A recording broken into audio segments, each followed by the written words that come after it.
So how do we choose the right therapy for your autistic child? We're talking about speech therapy, occupational therapy, ABA therapy, or physical therapy. There's so many, it's kind of confusing, and I bet you're trying to make the right decision on the first try.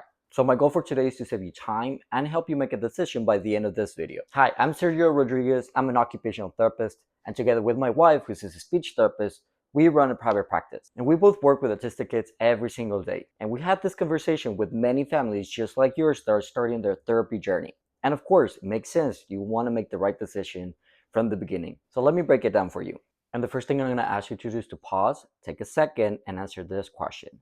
What's one moment out of this week that you wish you can just snap your fingers and make it disappear for your child? Think of one moment that made you feel frustrated or that it broke your heart from watching your child go through something like that. Now I'm going to give you real life scenarios that I hear from the parents that I work with and what type of therapy will make those scenarios a lot easier for your kid. Does your child struggle to communicate? Maybe they depend on gestures like pulling your arm towards something they're trying to open, but they kind of struggle to say the words, "Mom, please help." In this scenario, speech therapy will help them build their language and communication skills. They might even use an AAC device to help them communicate their needs.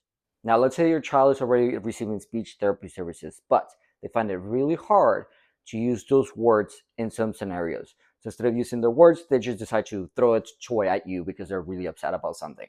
This is when you can consider using ABA therapy services as an additional type of therapy because they're going to have a lot more interactions with other kids and other scenarios where they can use those new language skills that they're learning from speech therapy and use them with other kids. Now, what happens if your child is avoiding how to write or color or even dress themselves at home? Like they really try to avoid anything that requires using their hands. This is where occupational therapy jumps in and helps them get their hands stronger and more coordinated so they can be independent at school and at home. Also, if your child gets easily frustrated or upset when something is hard, occupational therapy will also help them learn about their emotions and how to self-regulate their emotions. And similar to speech therapy, you can pair it with ABA, where they're going to get a lot more real-life scenarios from playing with other kids so they can practice those coping skills. Another scenario that I hear very often is like, oh my God, my kid is so clumsy.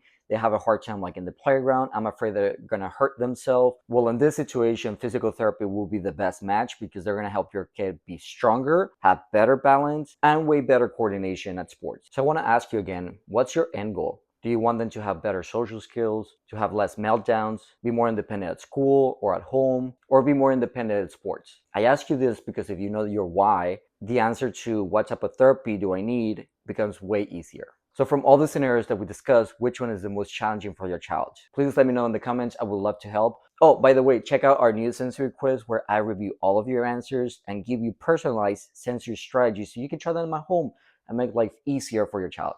Thank you. See you next time.